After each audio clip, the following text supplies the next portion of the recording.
and tonight is an informational meeting just to bring you up to speed on what's happening with the project. We have a number of handouts over here at the table, and I'm just going to quickly run through what we've brought, and then I'm going to go ahead and we'll open it up to comments from the community to start with, and then following that we'll do some Q&A. And I'll start with you, Peter, after we get through with the introductions here. So tonight from Caltrans, I just wanted to introduce a few folks. My boss is here, Richard Mullen, and we also have Liza Walker, who's the Senior Environmental Planner for this project and for the Salmon Creek project. Her boss, Sandra Rosas, is here this evening. The project engineer, Tom Phillips, for the Albion River Bridge project. And Carrie Forbes, who's just sitting in here tonight, she works for Structures Construction as a rep. She works for Brian Bett. So what you'll find over here on the table is an updated fact sheet, and followed with that is the October 2017 bridge inspection report, and there were quite a few comments from the previous bridge inspection report that were done. It was done in 2015, and we asked Structures Maintenance Investigation to include more photos, and they've very well documented with the photos. And if you look through the attachments, you'll see quite a bit of visual evidence on the current condition of the bridge. And also, you'll see that there are work recommendations within this bridge inspection report. So just to follow up quickly on that, I wanted to let folks know that we are programming, and that means we're getting funding for the next rehab project on the bridge. It's a maintenance project, state-only dollars, and it will address the repairs needed to the timbers, bolt replacement, and some other work that has been recommended by Structures Maintenance and Investigation. Right now, based on the preliminary schedule that we've come up with, we're looking to begin construction on the rehab probably fall of next year. Also included in the handouts is an updated... a little louder, please. Yes, sir. Included in the handouts is a revised plan to perform the geotech investigation. This is a memo describing the scope of work for the geotechnical investigation. On several of the locations for the geotech investigation, there are basically these platforms that are being proposed on steep slopes because it's not possible to get in and grade out an actual flat pad. So there's an example of what you would see on the slope. This is basically a frame that's set up with a steel platform, and then a helicopter brings in the drill rig and sets it on top of the steel platform. And I almost forgot to introduce Bill Bertucci right here, our geotechnical engineer, who will be actually supervising the investigation. And you forgot to introduce yourself. Yes, my name is Frank Demling, thank you, and I'm the project manager. Also included in the handouts, you'll find this is the grading plan. It shows the location for the boreholes and also the seismic refraction lines that are being proposed. This work was compiled in collaboration between Tom Phillips, the PE, and Bill Bertucci, the geotechnical engineer.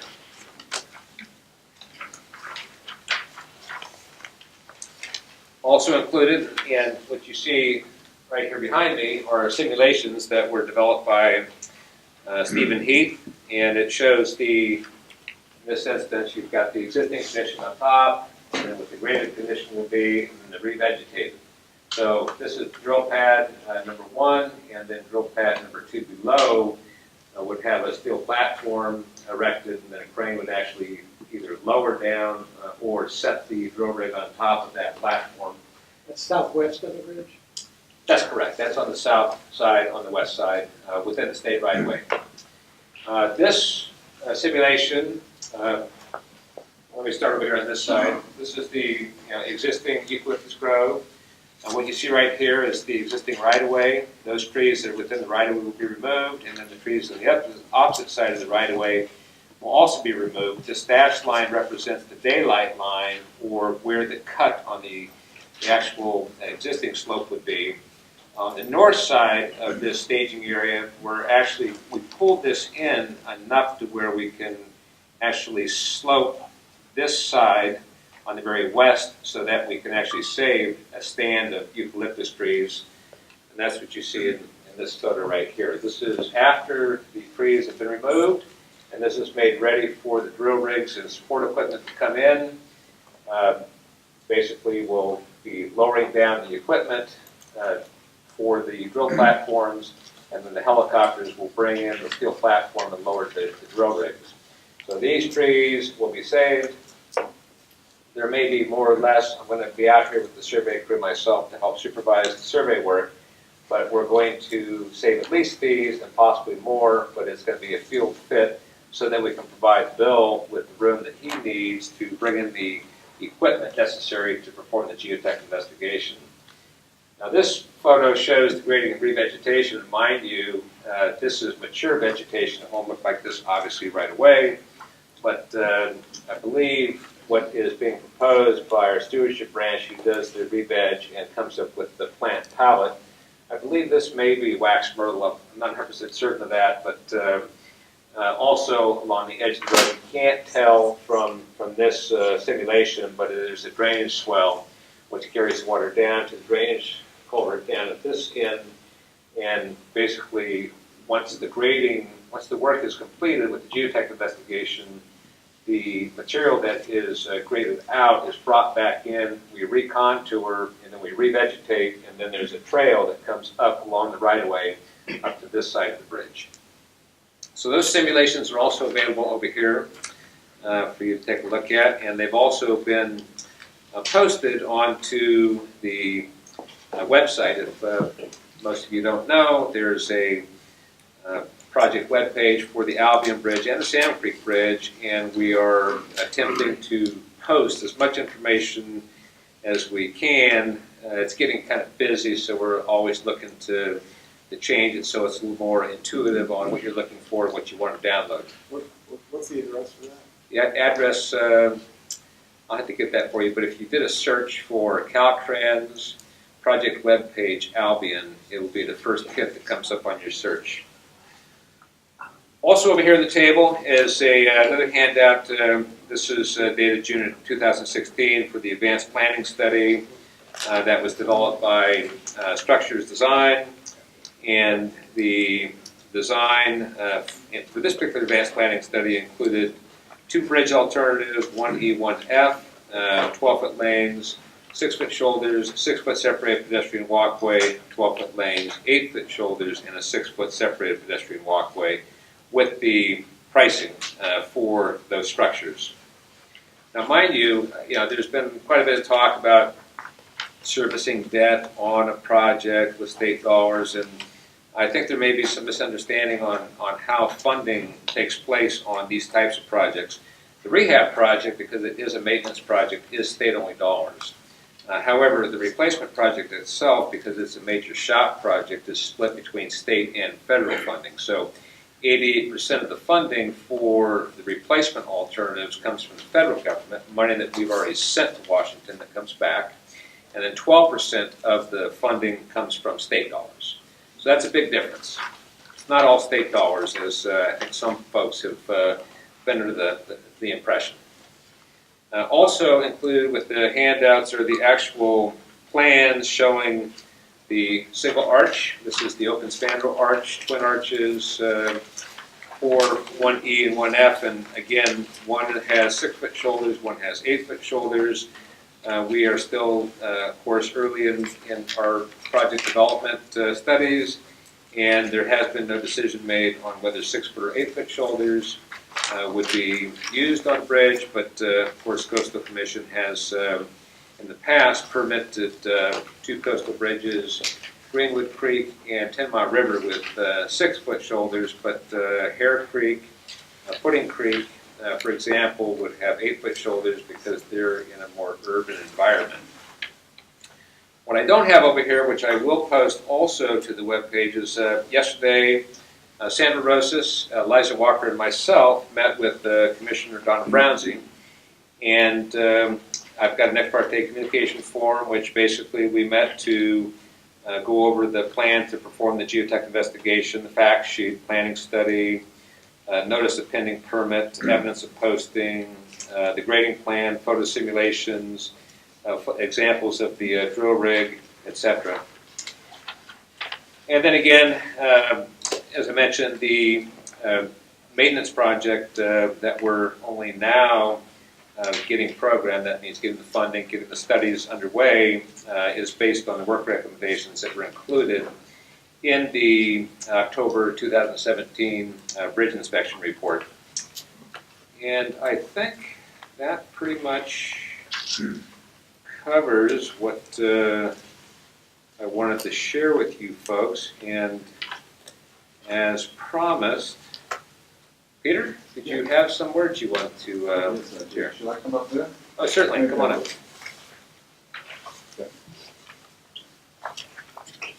Okay, this is obviously a big event for Caltrans, and it's a very big event for the local community. I have I think we all do, total respect for Caltrans. All over the state, I just went down to Los Angeles and noticed the traffic, and it was just profoundly difficult. But I just noticed the overpasses, the various treatments that Caltrans is obligated to perform, and I was in awe of it. And I just want to say very clearly that none of what is happening here is anything against Caltrans. We're all very much supportive, I believe, of Caltrans. The issue here is that Caltrans, which is incredible with its engineering and its construction and its safety of the roads, the bridges, does not have any real experience or interest, I think, in the community. Our community has been created really by ex-urbanites for the most part. We've come from a city way of life. I'm speaking about myself, but I think it's very common within the community. And we're here because of the bucolic beauty of this area. My business, Albion River Inn, depends on that. The people come here to get away from the urban madness, and it is madness. And they come here to relax and really be a part of this environment. The bridge is a part of this environment. And the attitude towards the bridge is totally important in our lives. Because what we want, I think more than anything else, is to have a community and an environment that is within our control, that is not teeming with traffic, that isn't forcing us to change our lifestyle just to conform to a change in the bridge dimensions. You know, the bridge is a beautiful, iconic, historic piece of work. It may have problems economically to make it feasible that this is a sensible investment for the state or the federal government. However, California Coastal Commission has said that this is a highly scenic area. And my business is completely dependent on the iconic nature of this area. If we dispense with the actual feeling and the ambience of this area, we're destroying our own community. What we want, I believe, I'm talking myself, but I think I'm talking for just about everybody. We want this area to remain highly scenic. We want the scale of it to remain rural and village-like.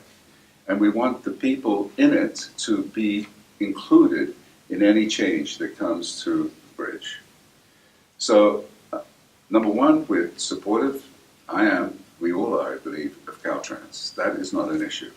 The issue really is, how is Caltrans going to help us with the ambience of our village?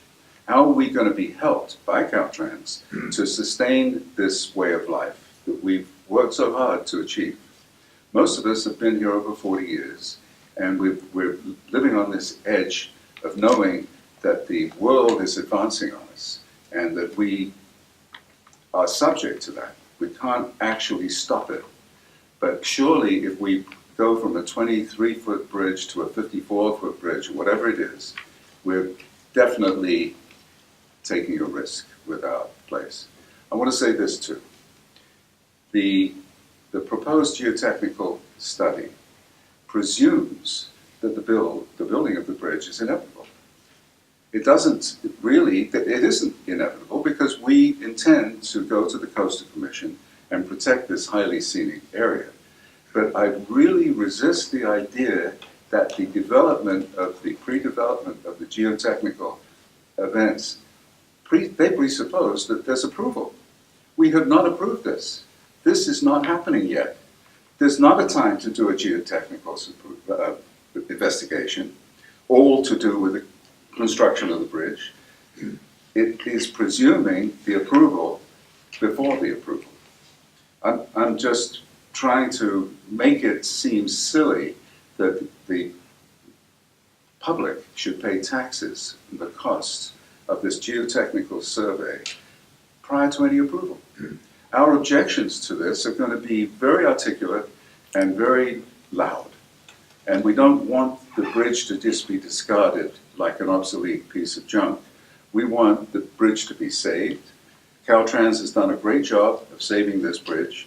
We want that to continue and to retain the picturesque ambience that we're living in. Total support for Caltrans. Caltrans, support us. Next slide.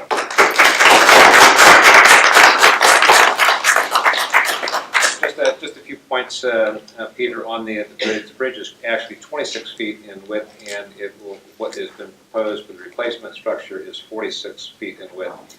And I think that, folks, if you take a closer look at the bridge inspection report, and especially the photos, you'll see that many of the timbers and the bolts, which continually need to be replaced, and the internal shear ring connectors are in pretty bad shape. And the geotechnical investigation is necessary so we can better quantify what the cost is for the replacement structures. This is for the life cycle cost analysis. It's also necessary for the rehab of the existing structure, because if we were to widen the existing structure to accommodate shoulders, it would mean widening the towers, and that requires geotechnical investigation. So I know that there is quite a bit of opposition against the geotechnical investigation, but it is necessary. When does it become necessary to actually begin looking at other alternatives to continuing to rehab this structure? Now, this structure is almost 75 years old. You saw my email that I sent out explaining the exponential decay of the timbers, the cost to maintain, and I've said all along, there's a tipping point when the cost to actually continue to maintain the bridge is no longer feasible. We're talking state-only dollars to actually continue to maintain the structure versus a replacement structure that requires 12% state dollars and 88% federal money that comes back to us from Washington. So when is it time to begin looking at potential replacement alternatives? When does that day become? When this bridge was built, it was only constructed as a stopgap measure because those materials that were not available during the war were actually used. And it is an engineering marvel, no doubt about it. That's why it was listed on the National Registry of Historic Places, because of its engineering, period. Peter, you had something else you want to say? I wrote something, yes. I want to make a suggestion. That suggestion is that at this moment, I don't think we're ready to do this. We're not ready to allow Caltrans to destroy the bridge. We do not believe that that's the best approach. Peter, did you see my email, Peter, that I sent out where I said if the replacement alternative is the one that we go with, it would be 9 years before we would actually have the replacement structure completed at the earliest. That's 9 more years of maintenance on the existing structure. Okay, so 9 years before the existing bridge would be dismantled if a replacement structure was actually selected. That's also discouraging. But the point is, I think, that what I want to suggest is that we postpone this event for 10 years. That in that time period, Caltrans builds or develops both pedestrian and bicycle lanes along Highway 1. At the end of the 10 years, we'll look at the condition of the bridge and make a decision then. Right now, without those bike lanes, without the pedestrian things that have been really demanded for 40 years, that needs to happen first. And the destruction of the bridge is not a happy thing for us, you know. I understand that, Peter. You And take there it, are, it's an urban event. It's not a rural village event that we're living in. We want this rural village. The ambience of this village is not to assist more traffic to go speeding through our village. What it is we want to preserve the ambience. We want to preserve the high scenic quality. and I understand, Peter, I'm very sympathetic, but at the same time, it is necessary to look at potential replacement alternatives because this bridge does require a significant amount of maintenance, and our folks in Headquarters Structures Maintenance Investigation has been recommending this bridge for replacement for some time. The program advisor who controls the funding and Headquarters has been recommending replacement for some time. My job as a project manager is to look at all practical alternatives, and that's what I will do. We also have been directed to pursue early geotechnical investigations to evaluate the range of alternatives. That's what my job is, and that's what I'll continue to pursue. But I think first, before we make these decisions, we need a full hearing in front of the Coastal Commission. Before you tear down the trees, before you bring helicopters in, before you do all of the work preparatory to destroying the bridge, let's get the approval from the Coastal Commission, because we intend to really stop it.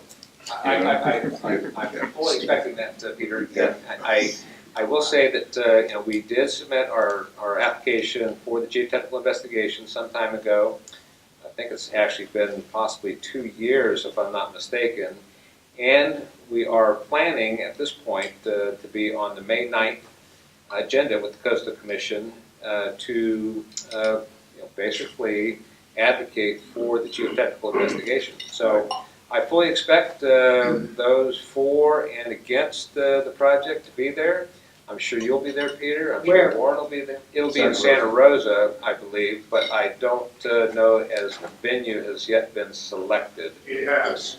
It's the Board of Supervisors chambers in Santa Rosa as part of the county administrative complex.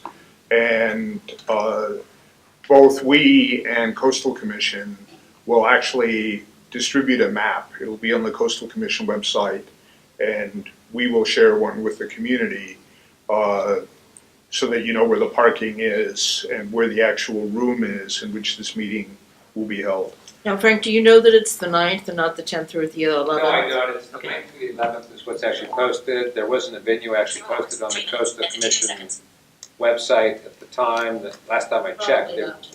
Yeah, so I wasn't aware where it was. Arlene?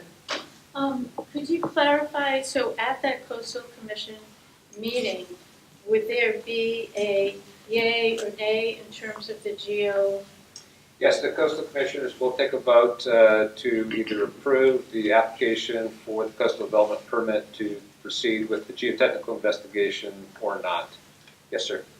I assume you've done a comparative study regarding cost, timeline, so forth, but it's not available to us. For cost timeline for the range of alternatives, for the range of alternatives, it's not possible unless we complete the geotechnical investigation because we can't quantify the actual cost for the replacement structures unless we know what the subsurface conditions are.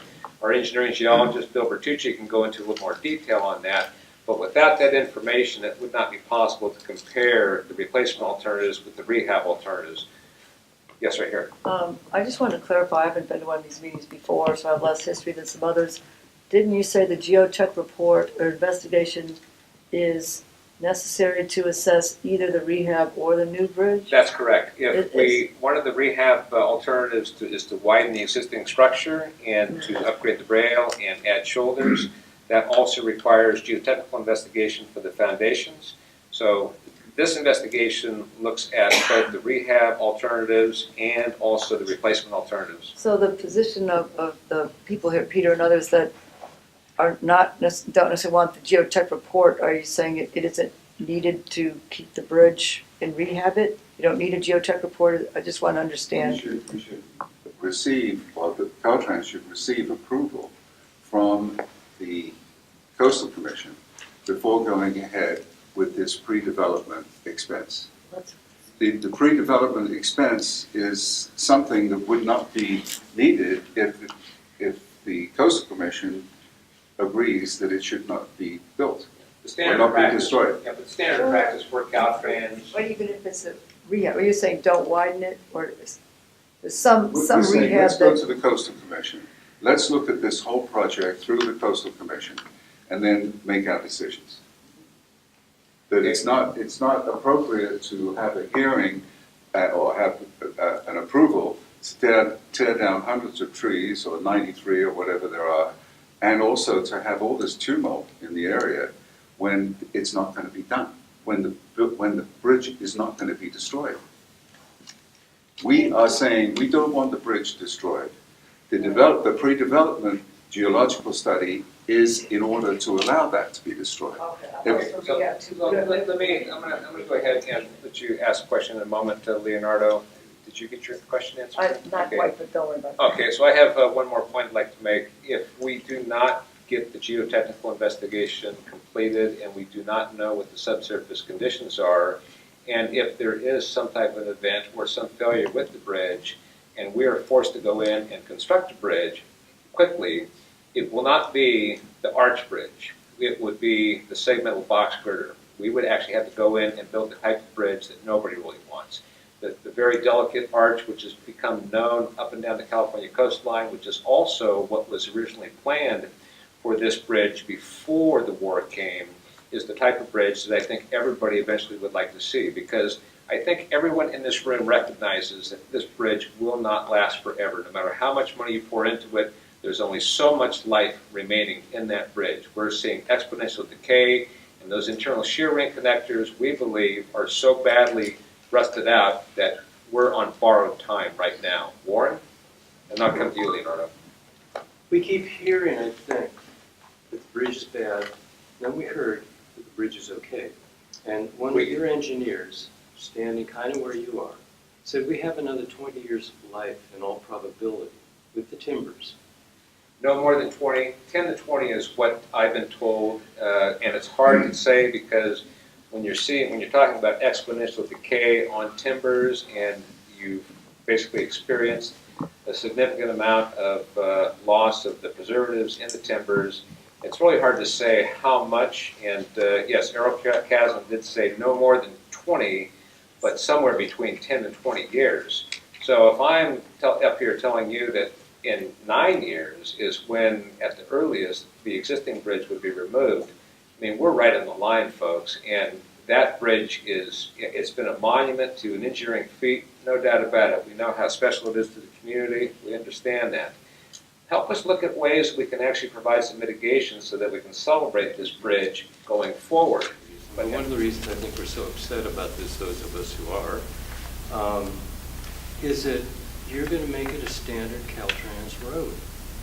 And when I've looked at others up and down the coast, it really destroys sort of the ambience of the area. I know that you've got your reasons for it, and it's for, I suppose, safety, but It's not just we've safety. been driving but up and down these, I've been driving up and down for 42 Warren, years. it's not just for safety, but it is for public access. And I don't know what your feelings, folks, are about the Greenwood Creek Bridge or the 10-Mile River Bridge. Of course, the Transportation Concept Report from Mendocino County that's been agreed to between Mendocino County and Coastal Commission and Caltrans is the roadway is 12-foot lanes and 4-foot shoulders when feasible. On bridges, our design standards are based on the average annual daily traffic. In Albion, it reaches 3,200 vehicles at peak between 11 and 1. For Caltrans, that means we would typically design shoulders 8 foot in width. Now, there has been quite a bit of discussion with the Coastal Commission. They believe that 8 foot is not appropriate, especially within Albion. That's why we've developed another alternative that has only 6 foot shoulders. 6-foot shoulders does provide safe access for bicycles, and then you also have a separated pedestrian walkway, so people can actually walk back and forth across the bridge safely. Also with this, because we understand the need for access to the village on the north and south side that are east of the highway, we're looking at developing a path that actually goes from the westerly pedestrian walkway underneath the bridge onto the abutments, along the edge of the abutments, so that you can actually reach the villages on the east side, so it doesn't require that folks have to actually cross the highway. That means, for example, Peter, folks from your end could actually walk up the path, and they would actually be able to walk down underneath the bridge, down a coastal access trail to the beach. And you're talking about the existing structure now with the timber towers that have a huge footprint on the actual beach. Now, there have been other comments made that this widened structure would cast a much larger shadow than the one that we're actually proposing that's 46 feet wide. But if you look at the twin arch, even with the widened roadway, compare that to the shadow that's cast by the timber towers, you'll see that the existing structure casts a far larger shadow than what the proposed structure would be. So I understand what you're saying, Warren, but again, it's not just about safety, it's about public access. And for us, we look to the future, multimodal, and we're trying to get people out of their cars and walking, riding bikes. And really, for us, we see this as an opportunity to provide a structure that allows folks to actually use the bridge for safe access across the bridge and for bicycle traffic. You would spend $50 million for public access to take down a bridge, No, perhaps. Take down a bridge, perhaps, that is still functional. The bridge is still functional at a high cost, and again, what we're saying is that this bridge is experiencing exponential decay, and it will reach a point where it is not going to be cost effective to continue to maintain it. And I've always said that there's a tipping point when it is no longer feasible to continue to pour state-only dollars into a bridge. And again, any maintenance activities on that bridge, state-only dollars. Replacement structure, state and federal. 12% state, 88% federal. Tax dollars nonetheless. That's true, but again, when is it time to actually replace? I'll get to you in a moment, sir. I'm late on Leonardo. Leonardo, you got the floor. I'm going to present an alternate view. I was one of the first people involved in this project. In fact, the community, in my absence, elected me to be the chair of this group. I very soon found out that there were two views. There was one view of people in this community who wanted to look at what was happening with the bridge and wanted to make sure that the technical aspects were looked at. There was another group which wanted to be political and was nostalgic for the preservation of that bridge. Caltrans says they were going to fund both groups. They didn't. The technical group went off by themselves and said we were going to do the technical review of what Caltrans was doing. We met. We have a very prestigious group. Engineers in this community, scientists. The very first head of the Cal EPA is one of our members. And we got together and realized that we weren't going to be designing this bridge. We really didn't care too much about what the bridge, how wide it was. We understood that there was a huge community interest in doing that, but we weren't interested in that. And we decided, in looking at the thing, there was nothing to review. And so we waited till there was something to review. And so this report is sitting over there in a big pile over there. The October 2017 report was something that we could actually review and get back to this committee. When we split off, we made the commitment that we would try to put a representative of the technical committee to meet with the other side of the issue, of the matter, and we've done that. And and that we would report back when we had something to say to you. Well, we've taken a look at this report. As engineers, this was frightening to me. Frightening. Now, I spent 4 years reviewing the plans, every construction report, maintenance report for 75 years. 75 years of reading. It took me about 2 months just to read it. So, when I read this report, I saw things that I hadn't seen before. When I realized these pictures were not over 75 years, these pictures were from the last inspection. This is what's happened to that bridge in just 2 years and accelerated. Now, they show you these pictures, but they don't tell you what it means, other than they say it's getting bad, it's getting worse, it's going to take a lot of money to do that. When we looked at it, what we saw was damage to that bridge due to overloading. Might have been seismic, but definitely overloading. You look at this report, and they give you the safe loading capacity. You can read it. The maximum is 30 metric tons. The legal limit for a loaded truck going across is 40 tons on an average basis. Not only are we looking at an old structure, we're looking at a structure that's taking heavy loads across that to the point that we went back and checked what was happening with our own fire district. We just spent millions of dollars to upgrade the fire district. And Peter, they just put out the fire in your facility, but they overloaded the bridge when they came across it. They added to that degradation that's occurring. That's our technical analysis. Now, what are we going to do about that? Like, when you got an overloaded system, you got a wood that's rotting, you've got checks that are opening up and allowing the water to get in there. You know, some 60 timbers need to be replaced. I mean, this is just after 2 years. We just got through spending $8 million in the last 2 years. $8 million. And it's worse now than it was before. All we did was put lipstick on the pig. We painted it, looks nice, we all loved it.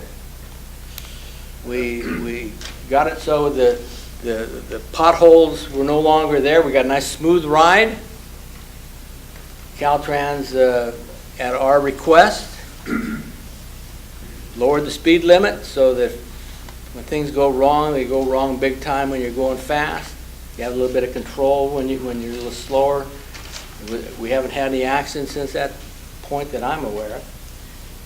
And so, what do? Well, the recommendation is coming from your technical committee. We're not Caltrans. We're totally independent of that. We believe you've got an emergency on your hands. It's not just something you need to get going on. You got an emergency on your hands. And what do you do about it? Last night I sat down with the board of our fire district and our fire chief, and we kind of brainstormed, what can we do? And one of the proposals was that we put up load limit signs and ask the CHP to come in and just enforce the lowering of the loads. We had a representative of the Al Lawrence, who represents the timber industry. He said, "You'll kill us. You'll put us out of business." Well, the timber industry the economy is already in straits. And Peter, I would say, if we have a problem with that bridge and it goes down, tourism is going to substantially go down too. So we didn't want to think about adversely affecting the economy in this area, which is already on its knees. And so the request that we're proposing to Caltrans, and we're presenting to you tonight to think about, is that we go to a one-way bridge. What that does is you take half the load off the bridge. You get it down to the point where the trucks, our economy can continue to roll. They have the whole bridge. That in the tradition of what happens when bridges start failing, this is normally what people go to, or agencies go to. I've seen it happen before in my own professional career. What are the downsides? Hey, it's going to be hard getting across the bridge. It's going to be hard to get to town. Got to add another 10, 15 minutes to your trip. I personally believe that what we're talking about here is our safety. And I don't care how much money it costs. At this point, if it costs another $10 million to do it, I'm saying spend it. Next lane row. Jim, you have a question? Just a quick follow-up. Is it your belief that the bridge is in a emergency state that requires one-way traffic for the next 9 years?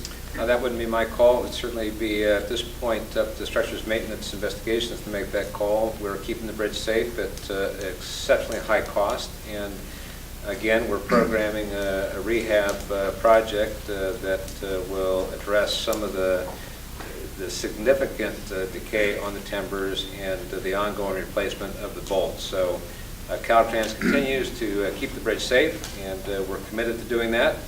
But again, that comes at a high cost, and that is state-only dollars. And this bridge only has so much life left, as you probably all saw from the email that I sent out. What we're seeing with the timbers is exponential decay based on the preservatives leaching out over time. And this is just a natural system, just like all of us who are getting older and withering away. It's what's going to happen. Not all of us. Oh, yeah, so. Yes, sir, you had a question. Can I just follow up? Yes, go ahead, Jim.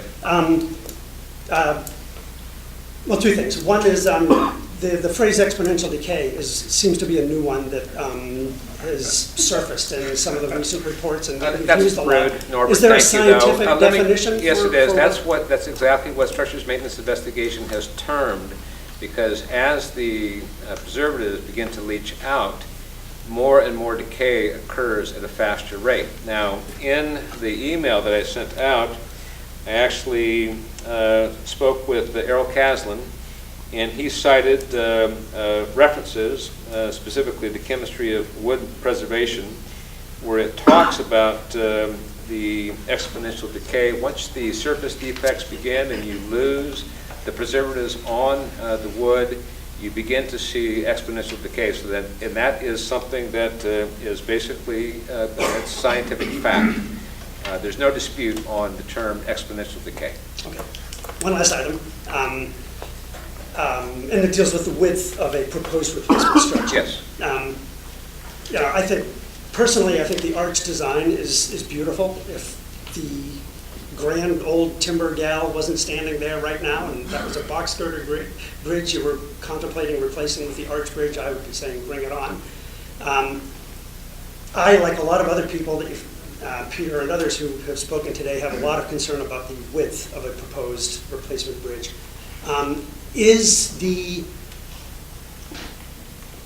Is width a factor in getting federal funding? Do you need to have certain widths of bridges and highways, for that matter, because we're also talking about the widening of Highway 1 between Salmon Creek and Albion? Yes, it is. We would have to get design exceptions. We could go down, as what we've done in the past, of course, on 10 Mile River Bridge and Greenwood Creek Bridge, is to reduce the shoulder width to 6 feet. That would be, as far as Caltrans is concerned, the minimum that we would be willing to go to for safety purposes, because we do feel it's important to provide safe access for cyclists, bicycles that cross, and also for disabled vehicles. 6 feet would be the minimum that Caltrans would agree to. 8 foot is what our design standards speak to, but also 6 foot separated pedestrian walkway is what the Coastal Commission would require, and include as a permit condition for public access.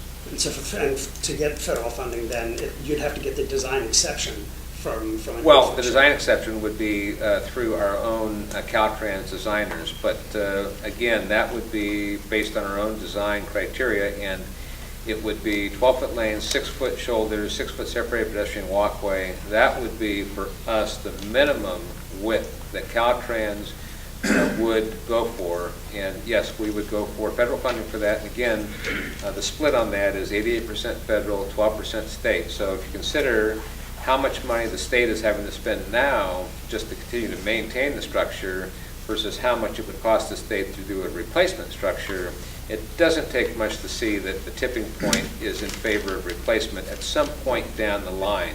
In 9 years, it's anybody's guess how much decay we'll actually see with those timbers, how much cost is actually going to increase to continue to keep the bridge safe.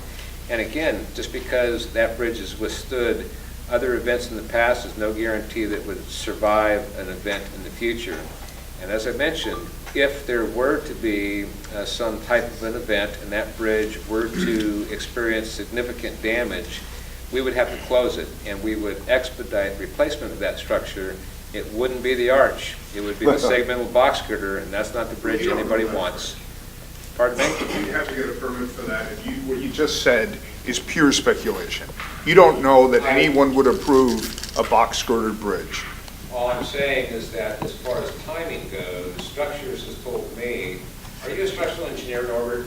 No, but I know a lot about the permits Okay, that well, you that's need to fine, get. Let me just say something. You're not a In structural talking- engineer. No, but I work with structural engineers. They're on the project development So do I. team. Okay, but I'm again letting you know that in talking to Structures Design, there are different designs that can be built much faster, and without the benefit of a subsurface investigation, Caltrans would look to expedite the construction of a bridge, and it would most likely be the segmental box girder. Now, that is speculation, true. I'm just saying that is a possibility. Frank, I have 3 questions that would have just one-word answers. Very patient. I know that Caltrans went underneath the bridge with an excavator and cut a notch into the berm that protects. That Let was me Caltrans, let me it was finish. Caltrans, but Can I finish before you Yes, sir. interrupt me? And dug a pretty significant notch into the berm. Into the berm under there to do some kind of investigation. My question is simply, will this geotechnical investigation in any way further degrade the berm that protects the flats down there in Albion? No, it will not. That would be drill site number 5, and drill site number 5 would have a platform erected, and the drill rig would be brought in by helicopter. There would be no equipment access across the berm or any grading across the berm. And you say that was not Caltrans that did that notch? No, that was not Caltrans. That was a sub-consultant to our our archaeological consultant, Pacific Legacy. Pacific Legacy hired Paulson, contractor, to actually go in and perform the excavation for what is known as a Phase 2 investigation. This was part of the requirement that Caltrans has to meet their obligation for, I believe it's SHPO. Did they have the proper permits to do that work? No, we did not. At the time, we had applied for a permit waiver, but because many of folks in this room went and basically petitioned the Coastal Commission not to allow that, we did not have the permit waiver, but unfortunately, the contractor, Pacific Legacy, went out, and they had their sub-consultant, and they did not provide the 72 hours notice. They said they did not realize that we did not have a permit. I got a call from Daryl Sheffrey that day. We stopped work, and again, the responsibility falls with me as project manager for not better communicating with the consultant what the need was. But that work has been restored. We did have the California Coastal Commission. Norbert, I think that, that's, okay, thank you. Anyway, Dave, does that answer your question? Pretty much, yeah. Okay, Stevie, I'll come to you now with your 3 questions. Thank you. The first is the various reports and background documents relating to the geotechnical investigation refer to Alternative A. Alternative 1A? No, it doesn't say alternative 1A, they say alternative A. I don't have it in, That could be part of that is probably I believe that is the rehab alternative. There are 3 rehab alternatives, A, B, and C, and I believe one of It's the one that actually, remind me. Is that the rehab alternative then? My question is alternative A, since it's clearly not 1A, is alternative A, does it actually refer to 1E and 1F? I don't believe so.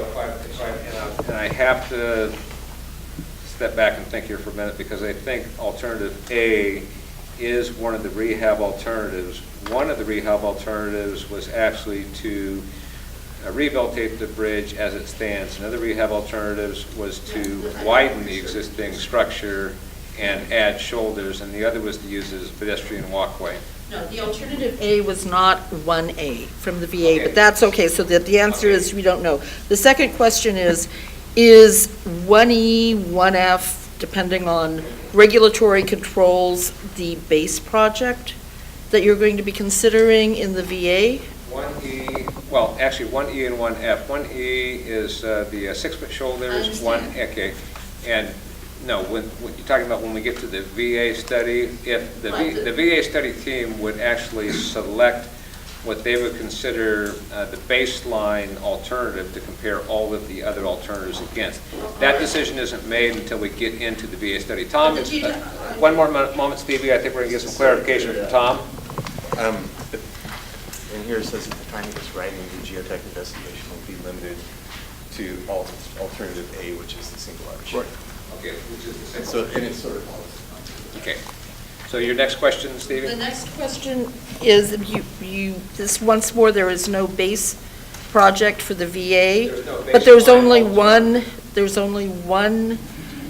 design for which there will be a geotechnical investigation. No, right now, the geotechnical investigation looks at the rehab alternatives and the replacement alternatives. That's the basis for the geotechnical investigation. Okay. And there is no baseline alternative that's been selected for the value analysis study. That will not be done until the value analysis study actually kicks off, and the value analysis study will not be started until the geotechnical investigation is completed. Okay, the third question is with respect to the revegetation of the north side, 4 to 6 foot scalping and vegetation removal and bluff face. Grading, by scalping, you mean grading? But the word grading wasn't used, and there wasn't a quantification of what it was. The point is, there will be the described disturbance. When, following that disturbance, will the revegetation occur? This work typically, in this instance, I believe we're looking at 10 weeks to actually remove the trees, do the grading, and perform the geotechnical investigation. After that, the site is hydroseeded, and then within the year, the revegetation. Once the site is stabilized, our stewardship branch goes in and does the re-veg work. So within a year of completion of the geotechnical investigation, the actual re-veg work is begun. But the site is stabilized through hydroseeding. And so this will not be delayed until bridge construction is undertaken? No.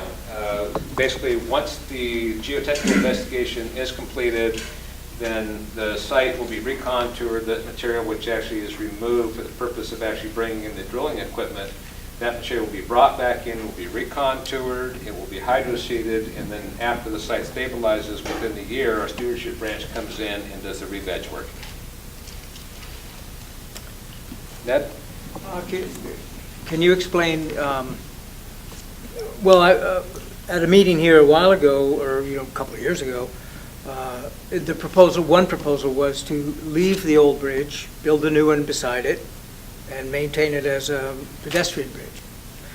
What became of that? Maybe it's in the literature. That is still an alternative, but it would be up to another entity, such as the county, for example, to assume a responsibility for the continued maintenance of that bridge. Caltrans would not look to continue to maintain a structure that we would actually be replacing with another structure. Shirley? Well, I'm a little confused because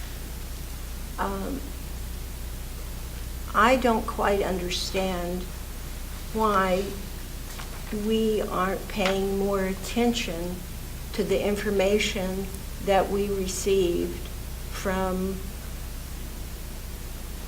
your name again? Leonardo Bowers. From Leonardo and the committee that he worked with, and I believe I heard him say it was a real emergency. And I it think sounds to me like our own neighbors that live here and are part of this community, I don't think they have, a vested interest in one way or another, other than just trying to provide information to the community. So why aren't we listening to what they say? They say that it appears to me that they are more concerned about doing something more quickly than Caltrans. And I think that the Technical Advisory Committee makes some good points. And Leonardo, is your group going to be submitting recommendations to Caltrans based on your findings? Yes. Okay, thank you. We- So, yeah, we've only had this report out in our hands for a couple weeks, and there's been a huge amount of discussion amongst the parties in the community. Obviously not Peter's group, but and we're not comfortable. What we're saying is, I understand what the word acceleration means. That means that it's falling apart faster than we can fix it. That's how I interpret those words. And they gave you some nice words, yeah. Accelerated, you say? exponential decay. Exponential decay. But that means you don't know how fast it's going. Exponential. It's that last part that goes really fast. You don't have control over it. But what we're saying is we are saying to the community, we've got to get ahead of it. We've got to be thinking a little bit farther, not putting it off for 10 years and then start working on it. Yes, Norbert. I'm Norbert Dahl. I've had a very close personal relationship with the Albion Bridge since March of 1965, when I did my first field biology at the Union Pacific Laboratory. I was a high school student, and as part of that field trip, a number of us became quite familiar with the bridge. And I've got 3 questions for you. And I represent a local property owner who owns Whitesboro Farm, who has a very significant interest, both personally as well as for his employees, his consultants, and his contractors who use the bridge.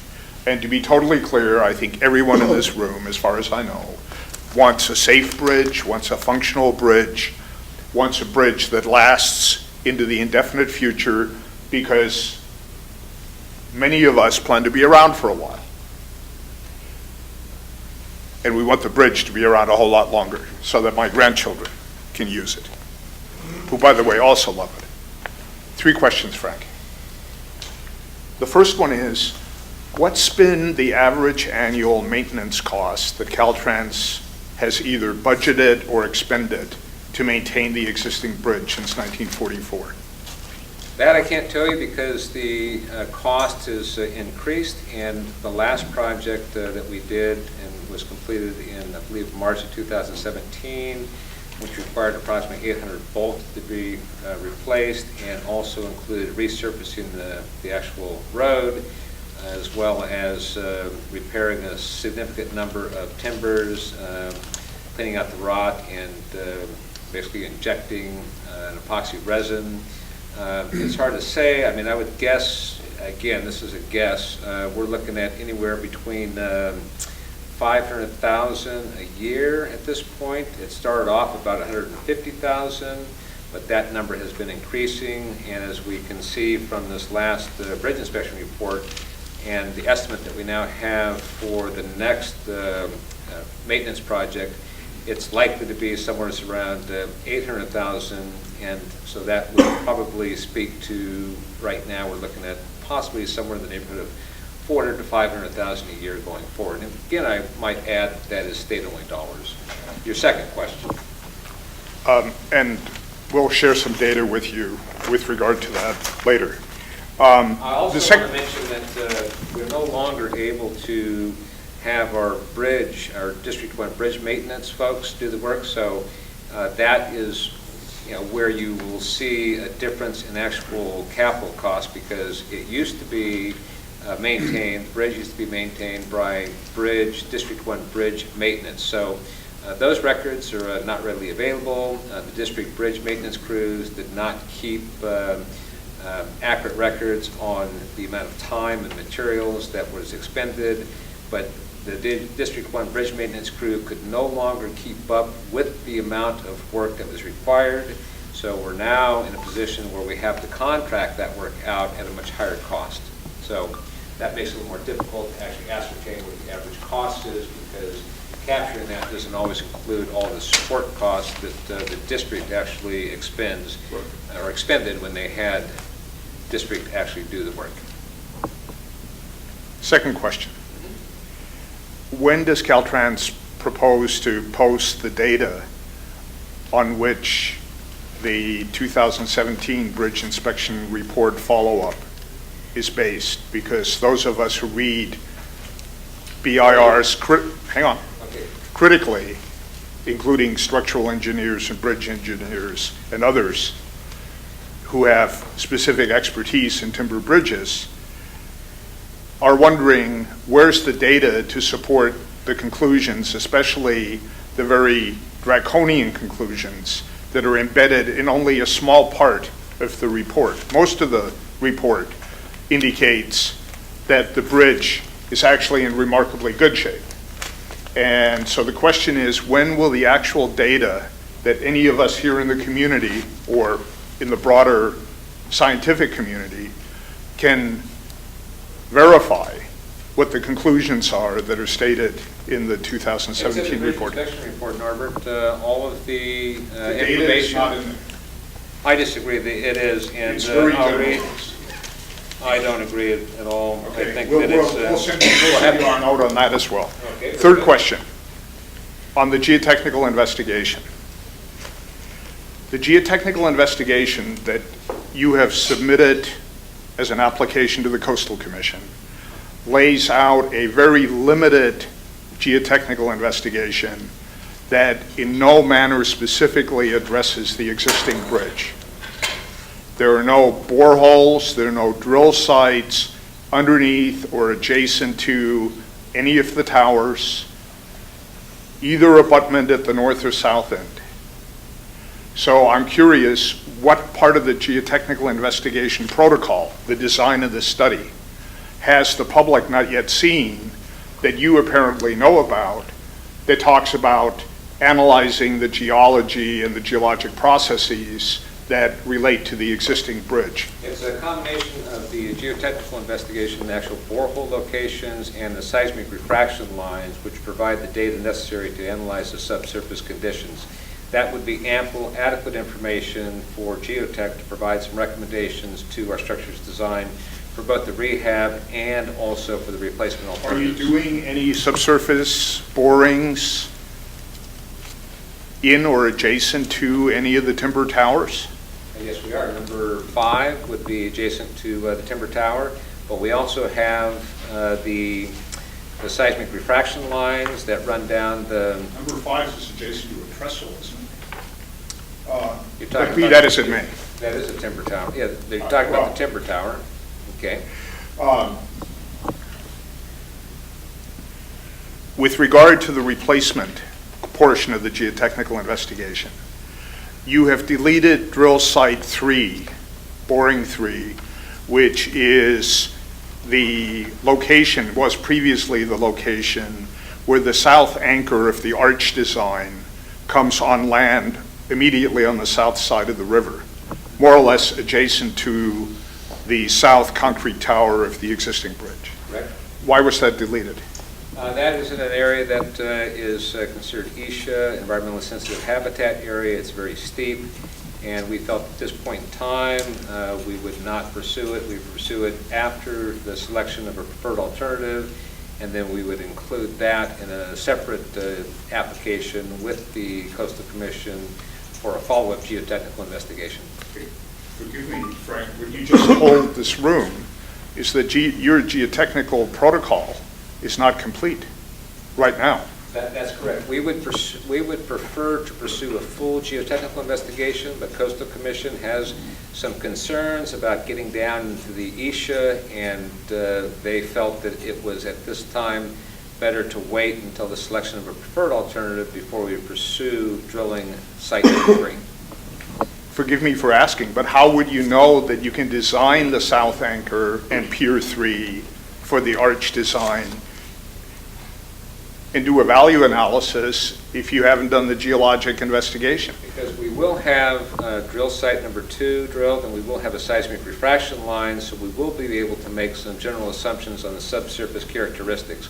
Why do you laugh and scoff, Norbert? You're not an engineer. Bill, would you like to speak to that? This is the expert. Bill is an engineering geologist. I don't believe you are, Norbert. That site. Now, we will have basically a boring If you stand up, I think Okay, it'd sure. be easier for everyone to we hear. will be able to basically correlate the boring data from basically Pier 2 to Pier 3 using the seismic refraction survey. It'll give us velocities that we can correlate strengths of rock, for example, and how deep that strength is. So we can get a good idea what the engineering properties are at site, actually at Pier 3. May I ask, do you have the soils report for the current south concrete tower that gives you a background information with regard to the geology? Right, we do have the investigation that was done in 1941, and those borings are relatively shallow. We also know how deep the piles are. In fact, the only piers that have piles, I think I might have mentioned to you, are the concrete towers. All the rest of the wood towers are supported on concrete pedestals. Maximum depth of those is between 10 and 15 feet below the ground surface. But they have timbers below that. No, they do not have timbers below that.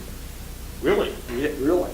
In fact, but that's what the plans show. No, they the don't. as-bills. They don't. But be that as it Yeah, may, they do not show that. I've got one last part of this, if you would, and that is, Frank, you've indicated that to put the drill platforms on the coastal bluff and riverine bluff slopes, that you would need to use helicopters, plural, and cranes, plural.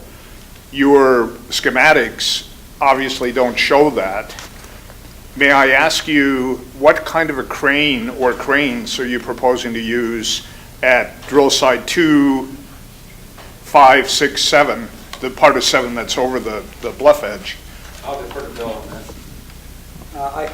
I can't tell you the size of the crane, but the crane will be sized to allow dropping, for example, a drill rig and equipment to that location. So it will size it according to its reach. Right, so and the reach is basically on the order of 75 to 100 feet? Roughly at the most. And Yes. so the geometry of a crane? And its load capacity. Exactly. Would be about how high would a crane like that be? It might be, at its maximum height, it might be about 80 feet. By the time they lower the crane derrick down, it will be much less than that. But when it's in operation, Right. it would be on the order of 80 feet or more? Right, in that order. And also regarding plural, in terms of cranes or equipment, we would look to speed up the process of construction, our investigation. We would like to be drilling at more than one site at a time. So we might be drilling on both sides of the river, for example. So that explains Frank's plural of Yeah. more than one crane? Yes. And would the same be true for more than one helicopter? No, we would be using just one helicopter. What What size helicopter do you plan to use? If you're familiar with like a Huey helicopter that was used during Vietnam. Oh, in fact, very much. okay, we've used those, the state has used those before. We'll use one about that size. Do you have a noise contour for when you put a helicopter in use in this kind of a setting? We can get, I think we can get that in terms of dB, what the level of noise is. I think the community would appreciate seeing that. And we're getting that information. So, folks, I want to thank you again for coming. I'll answer one more question for you, Anne Marie, but it's 7:30. This was 6 to 7:30, and I'd like to be timely, but I'll take one last question from you, Anne Marie.